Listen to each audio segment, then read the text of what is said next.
സഹോദരീ സഹോദരന്മാരെ,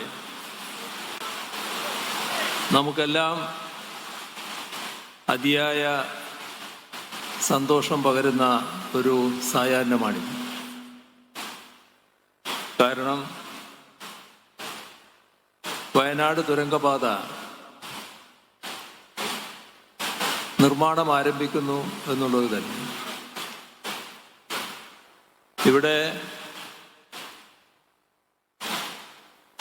ഇതുമായി ബന്ധപ്പെട്ട് ഒട്ടേറെ കാര്യങ്ങൾ വ്യക്തമാക്കി കഴിഞ്ഞിട്ടുണ്ട്. നമ്മുടെ സംസ്ഥാനത്തിൻ്റെ ഒരു പ്രധാന പരിപാടിയായി ഈ തുരങ്കപാത നേരത്തെ തന്നെ പ്രഖ്യാപിക്കപ്പെട്ടതാണ്.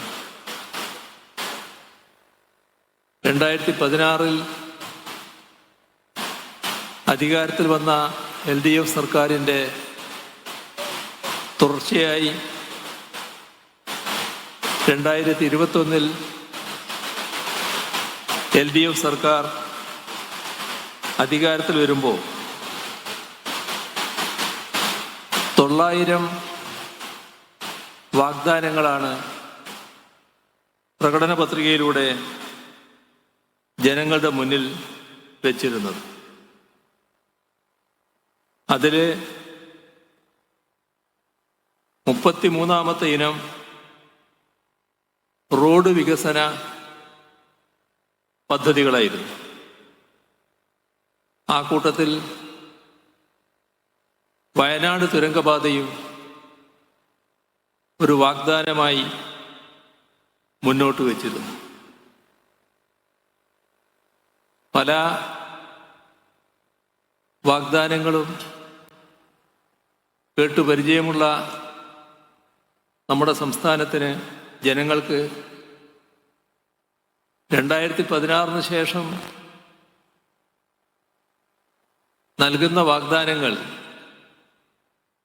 നടപ്പാക്കപ്പെടും എന്ന ശുഭപ്രതീക്ഷയാണ് ഉണ്ടായിരുന്നത്. അതുകൊണ്ട് തന്നെ ആ സുദിനം, ആ വാഗ്ദാനം നടപ്പാക്കപ്പെടുന്നതിന് തുടക്കം കുറിക്കുന്ന സുദിനമാണ് ഇന്ന്. ഇവിടെ ആദ്യമായും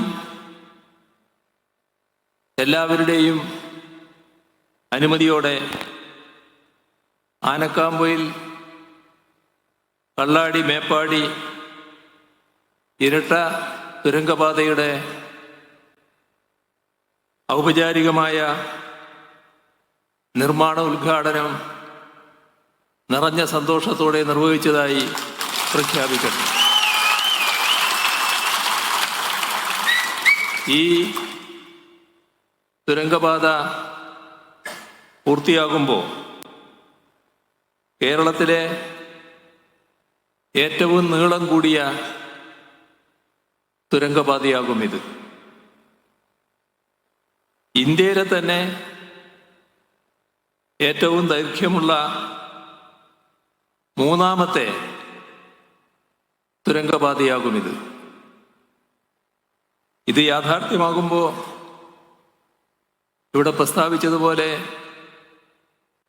താമരശ്ശേരി ചുരം വഴിയുള്ള ഗതാഗത പ്രശ്നങ്ങൾക്ക് ശാശ്വത പരിഹാരമാകും.